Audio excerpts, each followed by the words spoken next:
Hi everyone, आज हम लोग पढ़ने जा रहे हैं थोड़ा सा अनकन्वेंशनल टॉपिक जिसको बोलते हैं number system. Number system programming में जरूरी इसलिए कि अगर आप बिट वाइज ऑपरेटर्स या बिट मैनिपुलेशन की बात करने जा रहे हैं तो बिना नंबर सिस्टम को जाने उसकी बात करना लगभग इम्पॉसिबल है। और आजकल के नए सिलेबस में नंबर सिस्टम हट गया है, इसलिए और दिक्कत है। तो एक हल्का सा मैं आपको जनरल इंट्रोडक्शन दे रहा हूँ, बाकी आपको इससे अंदाजा मिल जाएगा कि नंबर सिस्टम क्या होता है। तो आइए देखते हैं। नंबर सिस्टम जो हम लोग वैसे तो कई तरह के होते हैं, लेकिन जिन नंबर सिस्टम के साथ हम लोग डील करते हैं प्रोग्रामिंग में वो बाइनरी नंबर सिस्टम है पहला, दूसरा है ऑक्टल, डेसिमल और हेक्साडेसिमल। ज़्यादातर इन चारों का यूज होता है, इसके अलावा भी बहुत से हैं लेकिन इन चारों का यूज ज़्यादा होता है। तो बाइनरी नंबर सिस्टम का मतलब कि जिसको हमारा कंप्यूटर यूज़ करता है, आपने सुना होगा कंप्यूटर 0-1 की भाषा में काम करता है। तो ये 0-1 उसका जो बाइनरी नंबर सिस्टम का जो बेस है वो है 2 और जो उसमें नंबर इस्तेमाल होते हैं 0-1। ऑक्टल का बेस है 8, इसमें जो नंबर इस्तेमाल होते हैं वो होते हैं 0 से लेकर 7। डेसिमल को ज़्यादातर हम लोग इस्तेमाल करते हैं अपनी कैलकुलेशंस के लिए, आपको पता है इसका बेस होता है 10 और नंबर इस्तेमाल होते हैं 0 से लेकर 9। और हेक्साडेसिमल में बेस होता है 16। थोड़ा सा हेक्साडेसिमल की कहानी अलग है, इसमें मैंने लिखा है 0 से 9 और A से F। इसका मतलब कि 0 से लेकर 9 तक तो वही बात है, लेकिन जैसे ही आप 10 की बात करेंगे तो 10 का मतलब होता है A, 11 का मतलब होता है B एंड सो ऑन। इस तरीके से आप बढ़ते चले जाइए कहाँ तक, 15 तक। तो मोटा मोटा हमने क्या देखा, हमने देखा कि अगर बेस 2 है तो नंबर 0-1 होगा, मतलब एक कम इस्तेमाल होगा। बेस 8 है तो नंबर इस्तेमाल होगा 0-2, बेस 10 है तो नंबर इस्तेमाल होगा 0 से 9 और बेस 16 है तो 0 से 15। लेकिन इसको दो पार्ट में आप डिवाइड कर सकते हैं, 0 से 9 तक तो वही नंबर है, लेकिन A से लेकर F तक हम लोग A 10 को रिप्रेजेंट करता है, B 11 को, C 12 को, इस तरीके से ये रिप्रेजेंट करते हैं। ठीक है, तो अब पहले हम लोग जो फार्मूला एक के साथ में इस्तेमाल होता है वही फार्मूला सबके साथ में इस्तेमाल होता है, याद रखिएगा। ठीक है, तो हम लोग पहले समझते हैं कि मान लीजिए किसी ने आपको दिया कि भाई ऐसा करिए कि आप 12 बेस 10 को बेस 2 में कन्वर्ट करिए। तो बेस 10 आपको पता ही है, बेस 10 का मतलब है कि हम ये बेस 10 रिप्रेजेंट क्या करता है, बेस 10 रिप्रेजेंट करता है ये डेसिमल नंबर है। बेस 2 क्या रिप्रेजेंट करता है, इसको कन्वर्ट करना है किसमें, बाइनरी नंबर में कन्वर्ट करना है। तो इस डेसिमल को इस बाइनरी में आप कैसे कन्वर्ट कर सकते हैं, बहुत सिंपल सा फार्मूला है। आप जिस टारगेट बेस से करना क्या होता है कि ये जो नंबर है आपके पास, जिस टारगेट बेस में आपको कन्वर्ट करना है, यहाँ पर इस तरीके से इसको लिखिए और आपको क्या करना है कि इसको टारगेट बेस से डिवाइड करना है। तो जैसे आपने कहा 2, अब 2 6 जा 12, तो जो कोसेंट आएगा उसको नीचे रखना है और जो रिमाइंडर आएगा उसको यहाँ पे रखना है। फिर 2 3 जा 6, जो कोसेंट आएगा नीचे रखिए, रिमाइंडर को यहाँ पे रखिए। फिर 2 1 जा 2, याद रखिए फ्रैक्शन में नहीं जाएगा, ये इंटीजर पार्ट में ही जाएगा और जो आपका रिमाइंडर आएगा यहाँ पे रहेगा 2।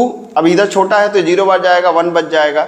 उसके बाद जो ये नंबर आता है इस नंबर को आप उल्टा करके यहाँ पे प्रिंट कर दीजिए, मतलब 1 1 0 0। इसका मतलब है कि अगर मैं कहूँ कि 12 डेसिमल का बाइनरी कितना होगा तो 12 डेसिमल का बाइनरी होगा 1 1 0 0। ठीक है, अब अगर आपको यही चीज़ ऑक्टल में कन्वर्ट करना है तो कुछ नहीं करना है, बस आप यहाँ पे क्या कर दीजिए, इस जगह पे 2 की जगह क्या हो जाएगा, ठीक है, इस जगह पे हो जाएगा 2 की जगह 8 हो जाएगा। इन जगहों पे 8 से आपको डिवाइड करना पड़ेगा और रिमाइंडर क्या बचेगा, 0 से लेके 7 तक की वैल्यूज बचेंगी। सिमिलरली अगर आपको इसको हेक्साडेसिमल में कन्वर्ट करना हो तो इसको 16 से डिवाइड करेंगे और रिमाइंडर बचेंगे 0 से 15 तक। तो 0 से 9 तक तो वही रखना है और A से F के बीच में आपको यहाँ पे उसको रखना होगा जो भी आता है आपको। तो आप बड़े आराम से इस चीज़ को समझ गए होंगे, एक फार्मूला सब पे अप्लाई होता है, बस यहाँ बेस बदल दीजिए, टारगेट बेस में अपने आप कन्वर्ट हो जाएगा। और देखिए अब मान लीजिए कि हमारे पास बाइनरी नंबर सिस्टम है और हमको कन्वर्ट करना है डेसिमल नंबर सिस्टम पे। मतलब अगर हमने जो ऊपर काम किया है 1 1 0 0 को अगर ये बेस 2 मिल जाए और कोई वापस आपसे पूछे कि भाई इसको बेस 10 में कन्वर्ट करो, तब कैसे करें। ठीक है, तो इसको करने का जो ट्रेडिशनल तरीका है वो क्या है, 0 इंटू आपको जो बेस दिया गया है, मतलब ये जो बेस दिया गया है इंटू 2 की पावर 0, फिर अगले डिजिट को लीजिए, मतलब अब इस डिजिट को लेंगे, इस डिजिट को, फिर इसको भी लिखिए 0 इंटू 2 की पावर 1, फिर अगले डिजिट को लीजिए, मतलब इसको, फिर क्या लिखेंगे आप 1 इंटू 2 की पावर। अब ये जो पावर बढ़ रहा है ये पावर इसके हिसाब से बढ़ रहा है, 0 1 2 3 ऐसे बढ़ता जाएगा। 2 की पावर कितना हो गया, 2 प्लस 1 इंटू 2 की पावर 3। अब इसको आप इवेल्युएट करिए तो क्या हो जाएगा, 2 की पावर 3 कितना हो जाएगा 8, 2 की पावर 2 कितना हो जाएगा 4, ये 0 ये 0, इसको कैलकुलेट करिए, दैट इज 12, तो ये देखिए 12 हो गया आपको, ठीक है। तो आप इस चीज को समझ सकते हैं। अब यही चीज अगर मान लीजिए बेस 8 दिया होता, बेस 10 में कन्वर्ट करना होता, तो इस 2 की जगह क्या हो जाएगा, इस 2 की जगह 8 हो जाएगा। बेस 16 दिया होता तो क्या होता, इस 2 की जगह 16 हो जाएगा। और जो भी आपका अगर ए बी सी दिया है तो ए बी को आप टारगेट जो मैंने यहाँ ऊपर आपको बताया है कि इसमें आप कन्वर्ट कर डालेंगे जो आपका टारगेट नंबर में है, ठीक है। तो होपफुली आपको ये बातें समझ में आई होंगी। अब इसका एक शॉर्टकट तरीका भी होता है कि जैसे मान लीजिए कि आपने कहा कि अगर 12 दिया है, अगर 12 दिया है डेसिमल में और इसको हम बिना कैलकुलेशन किए कैसे बाइनरी में कन्वर्ट कर सकते हैं, तो बिल्कुल आसान तरीका है। क्या आसान तरीका है?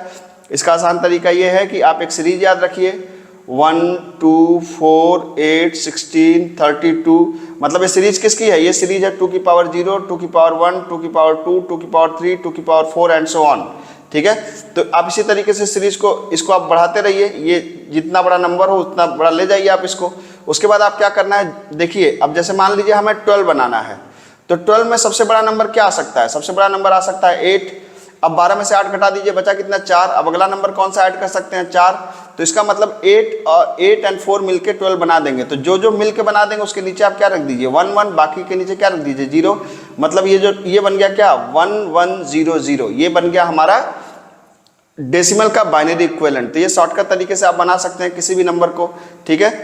अगर अब मान लीजिए कि इसका उल्टा करना होगी, कभी अगर ऐसा दिया है कि 1 1 0 0 1 समथिंग, तो अब कह रहा है कि बाइनरी दिया हुआ है और कह रहा है कि इसका ऑक्टल बनाओ, ठीक है। तो याद रखिए कि अगर ऐसा कभी कुछ दे दिया जाए तो 1 1 0 0 1, इसको ऑक्टल का मतलब है कि आपको 3 नंबर की पेयरिंग करनी है। तो आपको ये शुरुआती 3 नंबर इधर से उठाना है, उसके बाद इधर, अब इधर 3 तो है नहीं तो क्या करेंगे, एक एक्स्ट्रा आप 0 यहाँ पे जोड़ सकते हैं, इससे कोई फर्क नहीं पड़ेगा। तो अब क्या है, अगर अब इसको अलग अलग आप ट्रीट करिए। जैसे ये इसकी सीरीज को याद रखिए क्या है, ये है, अगर आप इसको डेसिमल में समझे तो ये है 1 2 4। तो जहाँ जहाँ माने मतलब पहला क्या आया 1, यहाँ पे आया 1 2 4, इसका मतलब है कि 2 और 1 इन दोनों को ऐड कर दीजिए, कितना आया 3। तो अब अगर इस नंबर का, ये जो भी नंबर है, ठीक है, इस नंबर का जो ऑक्टल इक्विवेलेंट आएगा दैट विल बी 3 1, ठीक है। तो ये आप देख सकते हैं कि ये 3 1, अगर आप उल्टा अगर यही फार्मूला जा करके जो मैंने आपको यहाँ पर बताया है इसको आप अप्लाई करेंगे, ठीक है, ये वाला फार्मूले को अप्लाई करेंगे, 3 1 को आप कन्वर्ट करेंगे, तो आई एम श्योर कि 100% यही नंबर वापस घूम करके आपके पास आ जाएगा।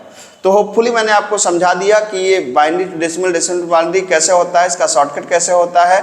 इसको आप थोड़ी प्रैक्टिस कर लेंगे तो आपको ये आ जाएगा। एक जेनेरिक फार्मूला इस्तेमाल होता है जो सब पे इस्तेमाल होता है। हाँ, इसमें भी फ्रैक्शन पार्ट की कहानी अलग है, वो अगर मैं इसमें कवर करूँगा तो काफ़ी लंबा हो जाएगा, उसको किसी और वीडियो में कवर करेंगे। Thank you so much.